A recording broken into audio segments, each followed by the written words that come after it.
bum, bada bum bum, bum, bada bum bum, bum, bada bum bum, bum, bada bum bum. Dice, rolls, dragons, trolls. Adventurous. 3, 2, 1. Blast off! Ta-da! Welcome back to Dadventurous. Another wonderful day for a wonderful episode, although it's actually quite chilly and windy outside, but a beautiful day nonetheless. Yeah. Especially when you're inside in a sound booth. Yep. Wait, then you can't tell if it's beautiful. We can use our imaginations. Just kidding. I am the dad. I am the dungeon master of this here campaign called Dadventurous in the world of Elsewhere. It's not really that creepy at all, but I like to say it's creepy. And I'm the daughter. I am the player. I play Kea.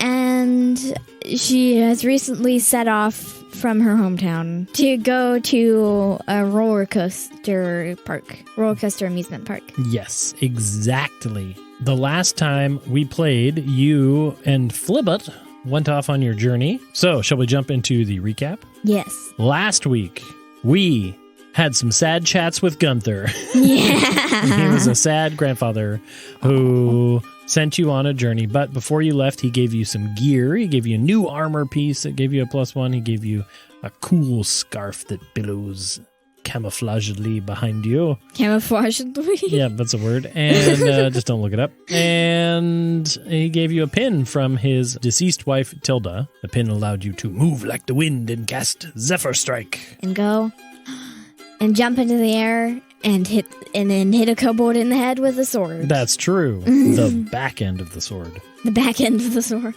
And so you guys set off. After talking with Theodora and Maude, you decided that you would head off towards Coaster Chaos, but Maude told you that before you got to Coaster Chaos, her Rummager cache location should be on your way. Pretty close to the same distance, but she described a big field full of rocks with a single tall boulder that stood out from the rest. As you guys set out, you were set upon by kobolds because you rolled a 4 on the wild encounter table that I have. And they set upon you, seemingly trying to take Flibbit away, to flumphnap him.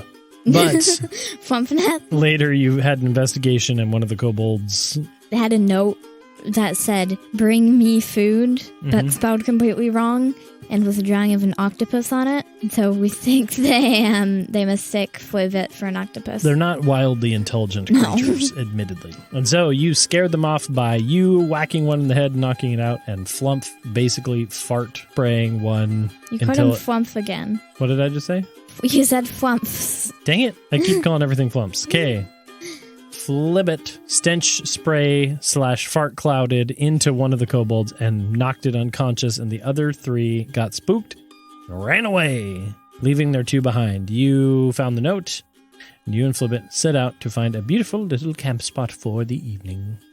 And then while you were there, I climbed on top of the rock and saw the glimmering Maude in the sunset. You did indeed. And that is where we are now, except it's a new day. You wake up long rested from your time in the camp. Nothing happened during the night. Yay.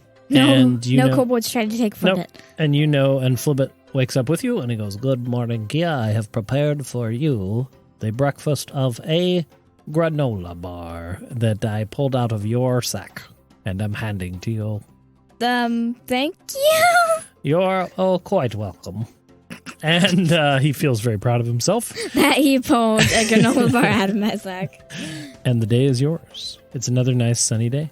What time is it? Earlier than 10 a.m., which is when you woke up last time. Yeah. I will say that it's probably like 8:30. Oh, okay. The sun's coming up. I will say it's like a little chilly still in the morning, but...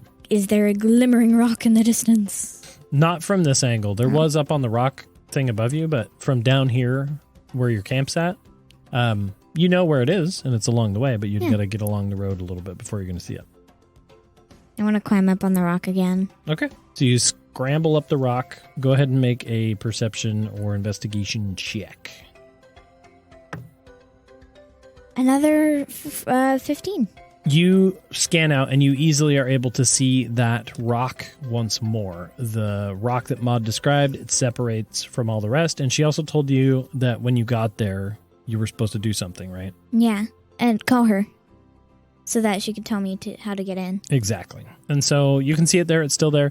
You don't see anything else. Like movement or anything like that. It looks clear. I will probably say from here too, you probably see a very distant, like just arch top of a roller coaster thing. Oh. It's pretty far away. It's a couple miles away. Wow. That's a long walk. Yeah, but you can see pretty far out here. I think I go back down and tell Flibbit, the shining rock is close. And why do we care about the shiny rock exactly? I don't remember. Because Maude said that that she hid a cache there. For like Remager treasure, and she said that when I got there to call her so that she could tell me how to get in. Oh, okay. Well, that sounds very cool. After you, adventurer. Why, thank you. I think I go onward to adventure. Onward to adventure. You start going out down the path, and kind of like before, you're noticing the occasional scraper beast, maybe even the occasional deer, bear in the distance, that kind of thing. There's still normal animals and stuff too, right? And so you start making your way down along towards this talus field, this rock field. And talus fields are so cool. They are really cool, aren't they? And that's why as you start getting closer and approaching this field, the grass separates away from you. And on this pathway, I'm going to say you probably approach another section where it's road. Yeah. And the grass disappears again and the dirt path disappears. So it's old past world road cutting through this talus field. You know, a little ways down the way, there's this rock, probably 30 feet tall, maybe 40 feet tall. That's a tall rock. It's not on the path. It's pretty far off the path. You can see it from here, and you'd have to scramble your way over the rocks to get over there. I want to get perpendicular to it, I think, so that it's easier. But I think as Kea goes along the road, she hops on the yellow paint. On the yellow paint? Oh, in the middle? Yeah, because there's like usually dots. Totally. Yeah, so you hop along. They're a little faded, but you're able to skip along the thing if you want. Yeah. Okay, so you make your way over to where you would be perpendicular. Okay, I think try to find something that won't require me to crawl over one of the big boulders.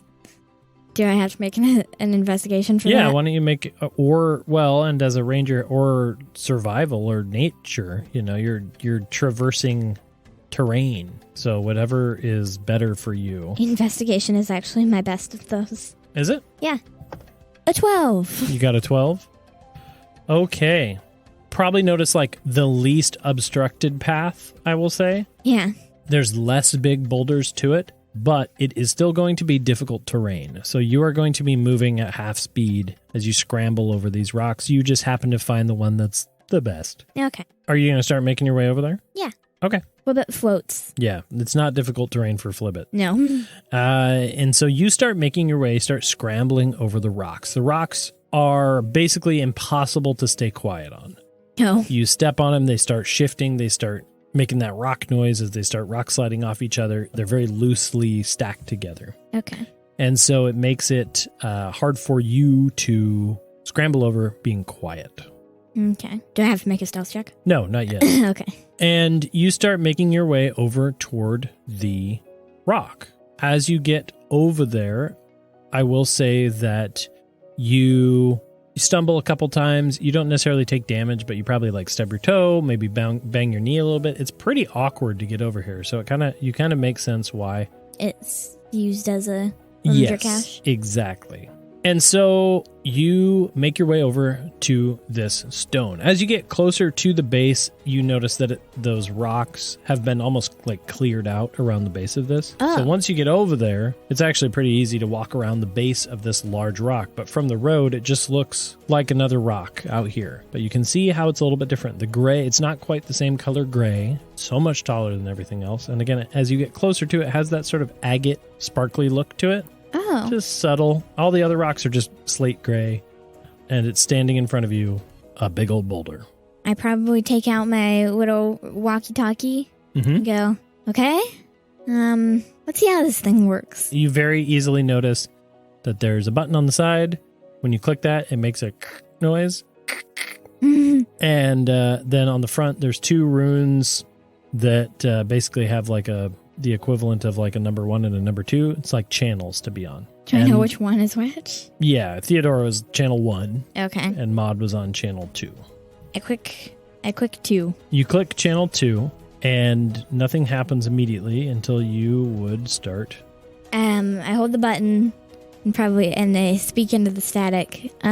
Well, Maude, it's Kea. I'm here at the rock. You said that you would tell me how to get in. I got here. I can see Coaster Chaos in the distance. So you don't hear anything for a minute. You're a little unsure if whether or not it works, and then finally you hear this like noise. Kea, I hope you can hear me.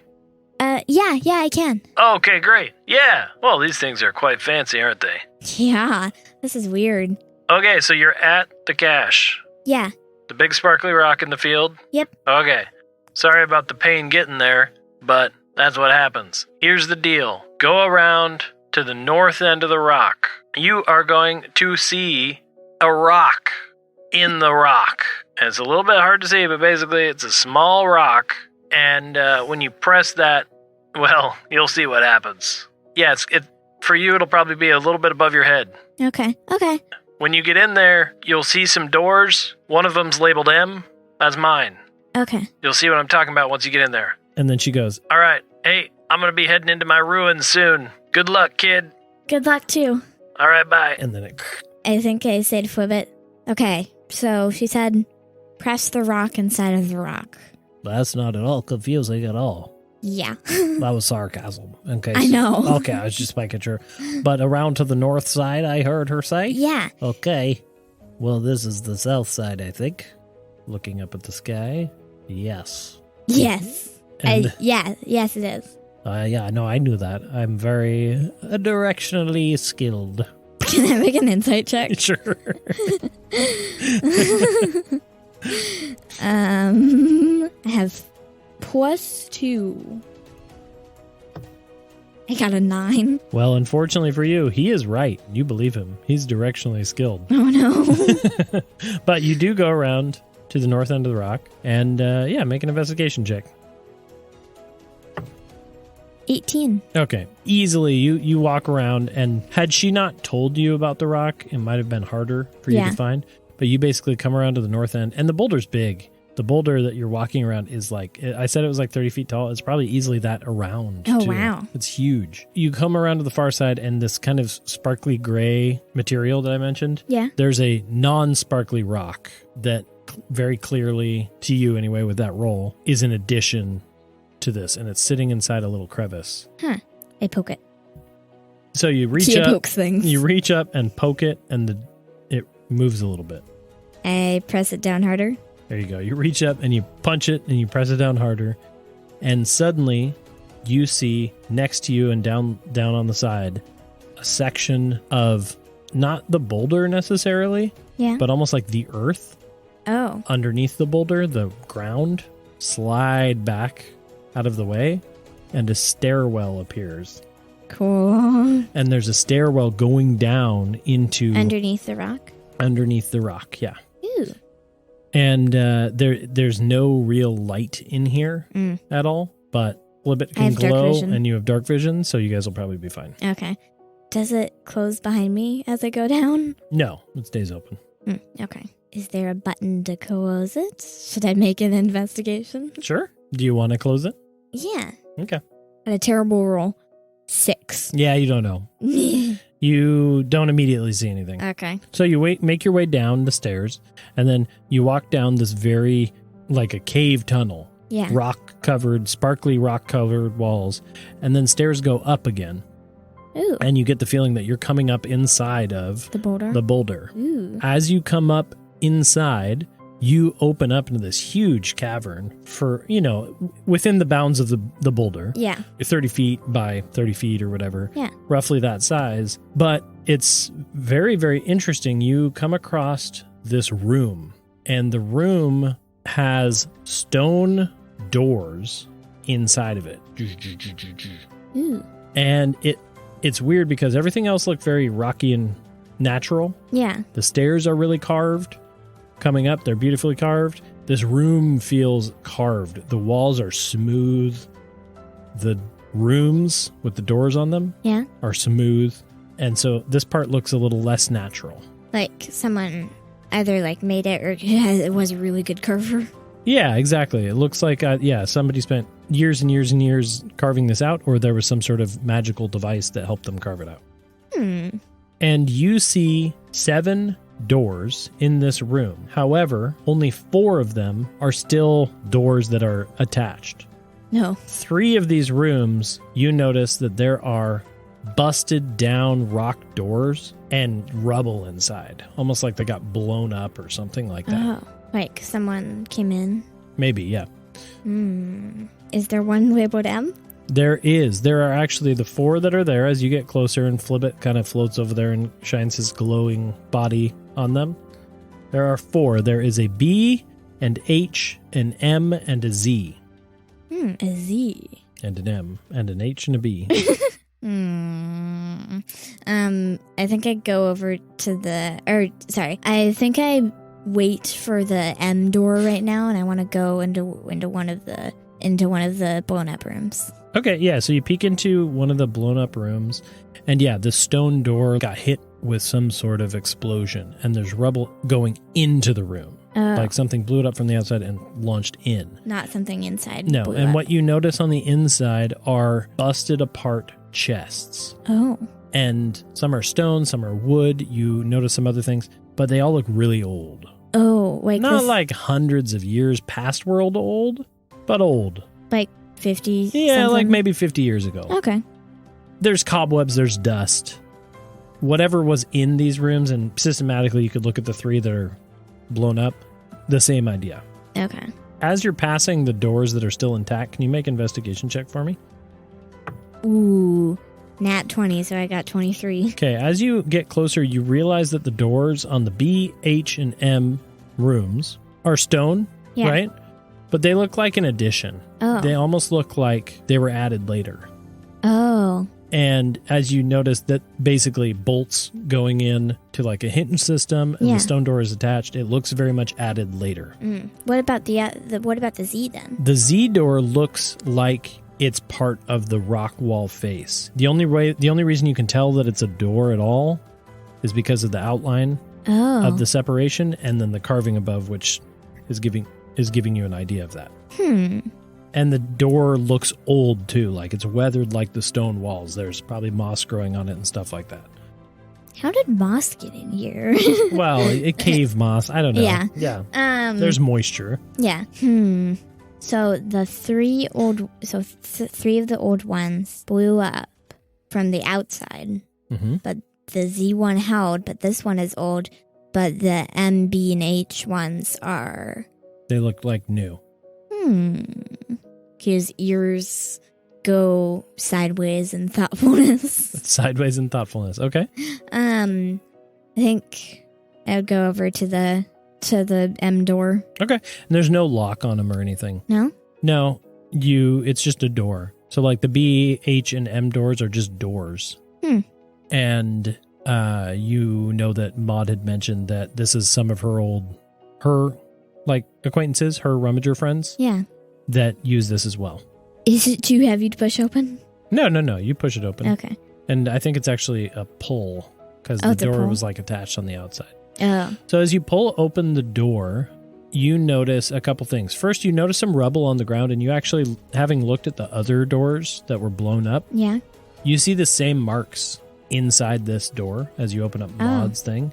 As you open up the door and you look at the hinge and everything inside is very clean and new, you get the idea that Maude and her people came in here and added the stuff later. Oh. There's still evidence of something getting blown up, but the room has been repurposed since then. Oh. Does that make sense? Yeah. Okay. As you open it up, like a magic, a light flickers on.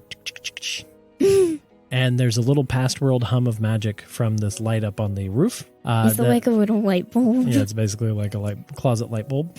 And inside, you see some notes. You see some books, you see a chest, a single chest in the back. Can I look at the titles of some of the books? Yeah, the books, I wouldn't say they're anything like crazy. There's probably like a Adventurer's Guide to Elsewhere, and there's probably like a History of Scarlet Hill and its diabolical leaders and things like that. They're history books, they're guidebooks, you know, like traveling to Boot Stealer Bog, make sure to double knot your shoes, stuff like that. It's all very silly, like kind of fun books and helpful things that somebody like Maude would read to learn things about the world. I grab The Adventurer's Guide to Elsewhere. Okay. And go over to the chest. Okay, and yeah, she basically said anything you find in there is total fair game. Okay, you go into the chest and you open it up, and inside you notice some vials of liquid. Ooh. Some potions, right? In the frame of the door lid. Oh. Down in there also, you notice that there are a couple weapons that don't look anything too fancy compared to yours.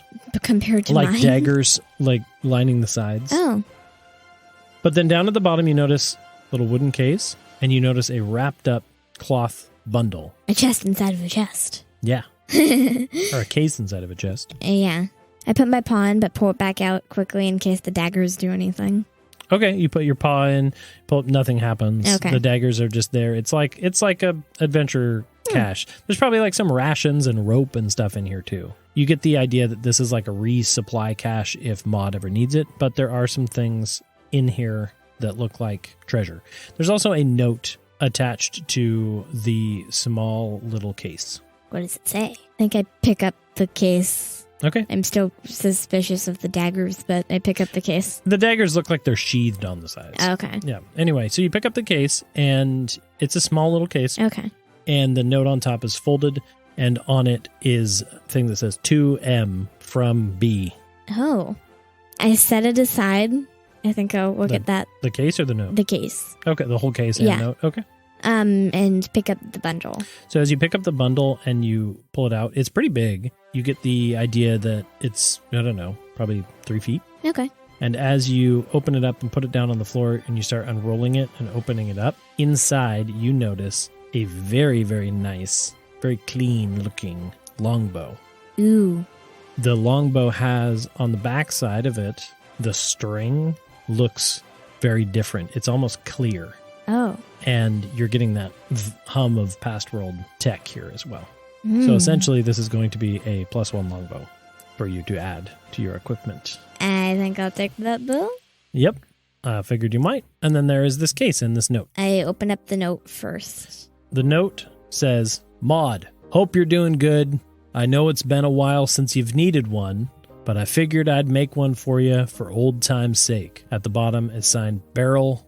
And then it says, P.S. Don't get into too much trouble. Make sure you keep laying low.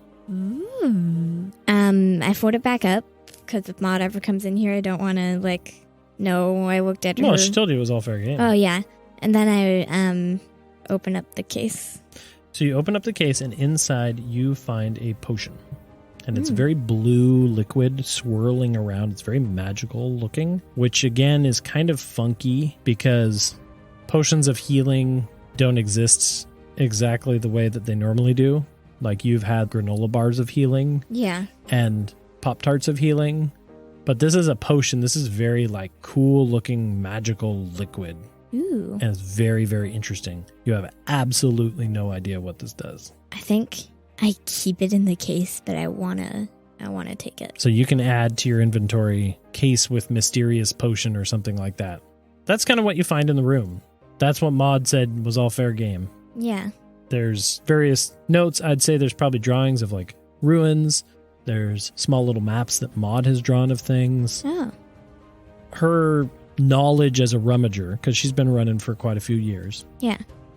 In a cave, basically. I think I pat Adventurer's Guide Elsewhere and I put it in my pocket. Okay. And do you want to skim through it at all?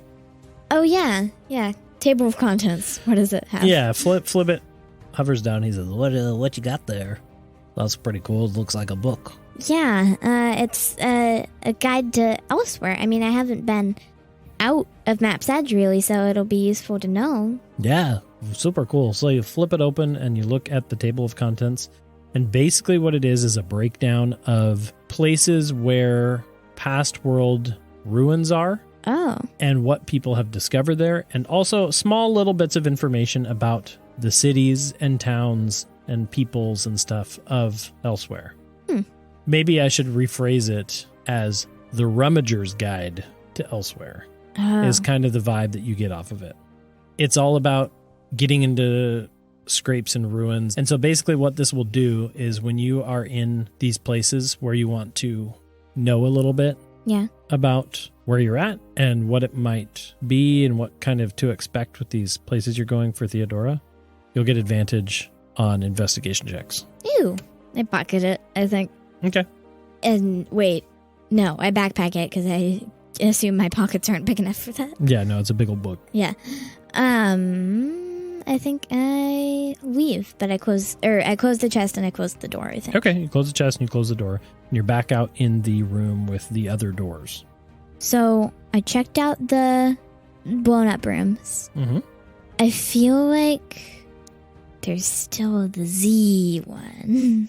Wait, the guy's name is Czar Bloodhoof, right? The leader of the Bloodhounds? Yeah. Yes. And there was also a guy named Zach. Okay, yeah. There are people named things with Z's. Yes. I don't think I'm going to go into the room, but I want to open the door and peek. Okay, you go to open to the door and peek. I would like you to make... How do I want to do this? I want you to make a sleight of hand check. For opening a door? And peeking, yeah. Okay. You got a 10. You got a what? A 10. A 10. You go to open the door and peek, and just that littlest bit of opening, you feel a tiny bit of resistance, almost like it's locked. Oh. And then it makes a click. In a moment, you are suddenly blown backwards from the door as something, force damage, collides into you. Uh-oh. It's not a lot, but you take 3 force damage, and mainly you are launched back across this room about 20 feet and roll towards the stairwell. Oh, do I fall down? You don't fall down, and Flibbit goes, "Oh, Kea! Oh my gosh, are you all right?" I'm fine. Oh boy. Is the door slightly open? The door is slightly open, but you're going to have to roll a really good investigation check to peek into it. If that's what you're asking about. Yeah. Okay, so you flew across the room, though, first. Yeah. And you're on your butt. I think I stand up. Well, I opened it. I mean, that's one way of putting it, technically, I guess, but... I wanted to look in, because it's one of the older doors, it looks like. It does look quite old, yes. I agree with you wholeheartedly. I was thinking that maybe, like, there might be something in there, because I've heard of that Czar guy, the Czar Bloodhoof guy, and I was thinking maybe... Oh, yeah, the ambassadors were talking about him, right? He was some sort of big, scary dude. Yeah, I heard he was a Minotaur, so, like, I was thinking, like, who would be... Like, this is an old door, so, like, was he once a thing? Once a Ramager? Or, like, that's why I wanted to peek in. Oh, interesting. Okay, well, I'll stand back here 20 feet away while you go check it out. Okay, but fair enough. Here, you know what? I suppose I could be of a little bit of assistance. And he reaches out and touches you with one of his tendrils, and he casts guidance on you. Yay, so that's a D4, yeah. Okay, thank you. You're welcome. Now, please stand far away from me while you try crazy things. Okay. Investigation? Yeah. 23. 23. Okay, I was going to tell you had to get over a 20. Interestingly, so the door is locked still. You opened it in such a way that it has one of those like chains on it still, so it would still need something else to go to get it fully open. Oh. However, you are able to peek in, and just enough light comes through with your dark vision that you are able to see in there a lot of chests. Oh, wow. There's probably like 20 chests in here on shelves, on everything. And on the far end is one really big stone chest. And above it, in just enough light that you can see, is a red piece of cloth that looks almost like a banner. Oh. And on it is an outlined dark image of a black bloodhound dog and a big Z crossed through it. I was correct. I go back over to Flibbit. Okay. And say, so I was correct. There's a big banner at the back of the room that has like a bloodhound on it with a Z. What? So you think do you think Maude's working with the bloodhounds, or what is? No, that's like, I feel like this door is way too old, but Yeah, I suppose that's true. maybe like the Tsar guy, what if guy was once a ramager, and Oh. he had this door made so he could keep all his treasure here, but then when he became leader of the bloodhounds, and he hasn't come back. Oh, that's pretty cool. Do you think we could get in there, or is that too dangerous? I risk getting pushed back against the room. It's up to you. So you said there's a chain, right? There's like a chain up top blocking it. Yeah. Can I reach in and unhook it? Yeah, it's not like a like a hotel. It's like there's a chain locked barring this. It's like a secondary lock mechanism. Oh, so it's like people don't want to get in here. No. Not, and you don't notice any sort of thing that shows you a way in. You're not getting a vibe that this would be something that would be just easy to sneak into. You would need something else to get into this room, or someone else. So it's locked from the inside. Yeah. Dun dun dun. I think instead I don't think I can open this right now anyway, so I think I push it closed. Okay, you push it back closed and make a mental note of this room. Okay, so you're back in the room with the Z door closed. There's the B and the H, and then that's it. That's if you. Maude's door didn't have a chain. No, Maude's was locked, or was not locked. Now the other two are also not locked. Oh. She said that this is just like a fair place that her and her friends use. She did not mention the Z door. I don't think I want to waste my radio to call her again. You can always wait till tomorrow. Yeah. So I think I'll go, but I want to make a mental note Okay. of this place. Okay. And so you leave the BH. My furry head. Yeah, you leave the BH and Z doors behind, and you make your way back out into the bright sun. It's very bright out here. And you are able to hold up your new bow in the light. And I think it probably looks a little bit funkier than like a normal homemade wooden bow that you've used up to this point. It's probably a little bit of a past world bow and arrow. It's got the cool pulleys. Oh. For the compound bow. It's a compound bow. Yeah, exactly. And it's got the clear, not fishing line, but that sort of clear look for the thing.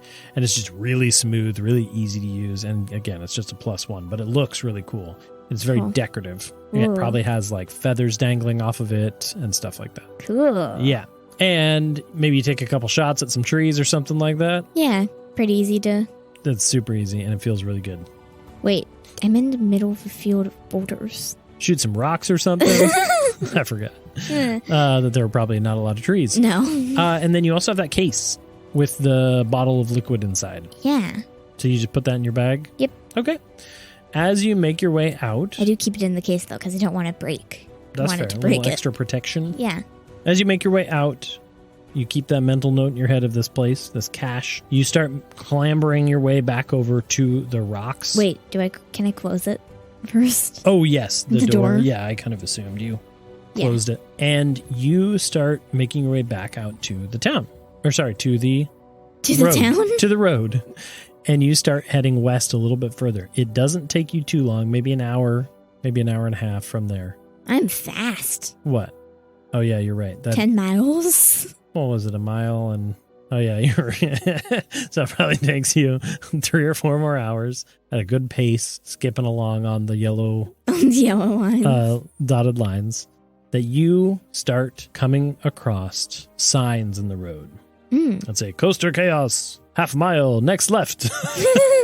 Coaster Chaos, buy your tickets here, quarter mile, next left. And then you finally come across a very, very big sign that says Coaster Chaos Amusement Park. but the sign is all busted up and you can barely read it. It's crumbling apart. And there's a... Does it say next left? It does say... No, it just says left now. And there is an arrow pointing in. And kind of separating from this main path is a overgrown vine and leaf and plant covered, like low shrub brush covered path that you can just barely make out. You look down the path and past 2 big boulders and some other stuff, you see this big entryway to Coaster Chaos. How big is the parking lot? The parking lot, I don't know, it's pretty big. A couple 100 feet across. Okay. And there are 2 big booths on either side of the pathway as you approach underneath the sign that says Coaster Chaos, and then there's a fencing wall kind of blocking in your view for the rest of it. But you can see a couple of the big roller coaster framework, which again, you've never seen before. They're all busted apart. They're missing pieces of track. It's all falling apart and rusty. There's probably a cart dangling from one section. I'm having really strong reminiscence of Scooby-Doo right now. Interesting. Okay. They go through a creepy amusement park in Yes, Scooby-Doo? they did. All right. Well, there you go. Guess what? This is a Scooby-Doo episode, folks. And you can go up to the ticket booth area. I go up to one of the ticket booths. And is the shutter closed? Yeah, it's like probably blown out too. Okay. They're pretty busted up. There's no actual tickets needing to be purchased, although there probably is a spool of tickets that you can see inside. And also a weird old case with some of that stupid paper money that doesn't mean anything to you. Yeah. Yeah, some of that stuff in there. Are there any paper clips? There's no clips. Oh. No, I'm sorry. I think I probably take, like, just in case if it requires, like, if anything requires tickets to operate. I think Kea would probably take half a roll or something of tickets. Okay, so you take half a roll of tickets and you start to make your way in to the gateway. You go through one of those turntable gates where you gotta push the things and it rotates around. And as you push your way through and it rotates around, a voice from like an old past world speaker system plays out and says, "Welcome to Coaster Chaos, where the coasters are fun and the chaos is more fun." And that's it. And you are witness to a huge amusement park where immediately you see huge sections of roller coasters. Lots of them. Ooh. They're small ones for kids. There's huge ones for adults. There's ones that go off of big steep drops into the ground. They have big loops and all this stuff. But as far as you can tell, it's all just a rundown pile of rust and nastiness. I say to Flibbit, look at all the rolling coasters. What do you do with them? You roll coasters? I think you sit in the carts Oh, and then they go up the tracks. whoa. That's terrifying. I would never do that. I know. Huh. Well, I guess the past world people were weird. Yeah, they were. And so you notice a signboard up in front of you as you kind of are walking in with sort of a map of Coaster Chaos. And you notice that there's a pathway leading you down kind of to the far side. And right as you get up to that signboard, you see 4 things that stand out to you that are still kind of legible. A lot of it is torn apart and everything. You see gift shop basically right next to you. There's a gift shop on the entry exit part, right? And then you see 3 big rides that are advertised along this pathway towards the end. You have the Radical Rapids, Spin to Win, and the Chaos Crusher. Chaos Crusher? Mm-hmm. Does that mean it's lame? What do you mean? Chaos Crusher? Yeah. Why would that make it lame? Because then it's not chaotic. Then it's like because it's uniform. crushing chaos? Yeah. Maybe it's crushing things chaotically. No, maybe. And anyway, those are the names that you can see. And as you take a step past that signboard, kind of like taking it all in, this big, and the vibe is there's like a pathway leading through, and they go underneath the roller coasters. And there's like old vendor carts, and there's all the stuff, and it's all busted down and broken and everything. You feel that familiar sensation that you felt in the scrape on floor 9. You are getting this feeling of a pull toward this pathway, and you are getting this feeling that Theodora was right. Somewhere in this park, further down the path, is one of these surged items, and it's giving you that magical pull. Is it a popcorn bucket? Oh boy. That seems like a perfect spot to end this week's episode. Is it a popcorn bucket? It might be a popcorn bucket. My goodness. I do feel a pot of popcorn. Yeah, we do just, we're at a perfect spot to stop though, I think. And we will make our way into Coaster Chaos next time. And you can decide whether you want to go to the gift shop. But anyway, that is all for Kea and Elsewhere this week. So thank you all for listening. And I don't know why we both did that at the same time. You go ahead. And hopefully there may be popcorn buckets. There may be, and maybe you'll figure out what's behind door number Z. See what I did there? No. Door number 3. Door number Z. I don't know. Anyway, thank you all for listening to the Silly Podcast. Hope you guys had a great time, and we will see you next time on Dadventurous. I don't know why I did that.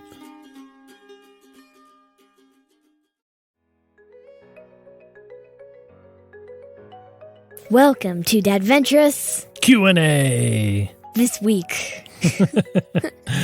Yep, we got more questions. Oh, this one, we were going to do like a personal one, right? Yeah.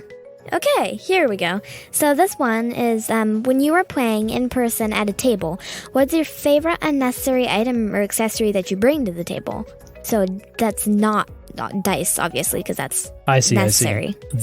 The little figurine that I have that is of me as a person drinking a cup of coffee. It's not of a character, but of me, the DM. That's probably one of my favorite unnecessary items. With a cape. Yeah, it has a cape. I like to put it on my DM screen. What about you? I like 3D figurines too, but I also like 3D Mind is great, but I like having like little buildings. Mm-hmm. And like little figurines for like the props. Visualization. Yeah, I love that too. It's fun to be able to put a character to your image, put a figurine to your imagination, that kind of thing. Totally. I also like that when you're able to play on a map and you have the grid map and you have terrain. I love terrain and all that kind of stuff. And the idea of scale can be kind of hard in Theater of the Mind sometimes. When you're like, oh, there's a dragon, and you're just describing it. But then when you put a dragon on the board, and it's 3 times as tall as everybody's little figurine, I like that too. Yeah, that's always fun. Yeah. And me and the mom got you went out and actually found real rocks and sticks that we gave you for your birthday. Yep. Who needs to buy, Warhammer landscape or D&D landscapes when you can just go out into the woods and find a rock and some twigs? And I was very happy about it. So yes, that now you have a little cardboard box full of rocks and sticks. You mean terrain pieces? Oh man, I like to just bring props. That is probably my favorite thing. Dice boxes, or dice containers anyway, and dice towers and stuff like that. Totally. All right, that is all for this week's Q&A. On Dadventurous. We will see you next time. Good day, sir. Sir? I don't know. I said good day. All right, guys, that's the end of the episode. Thank you once again for listening in. Hopefully you had a good time. I know I did. Did you? Yeah. Are you sure? Why are you looking at me like that? I'm just being weird. Follow us on social media. We got Facebook, Instagram, definitely X. Don't know why I'm saying after everyone. YouTube. Yep. We also got a website, dadventurous.podbean.com. We got a Gmail, dadventurouspodcast@gmail.com. Send us your questions. Send us your everything. We Your like everything? Yeah, we like content. Maybe some art. Wouldn't that be cool? Ooh. Wouldn't it be cool if somebody else drew art for us? Cool. That would be awesome. Anyway, thank you all for listening, and we will see you next week. On Dadventurous.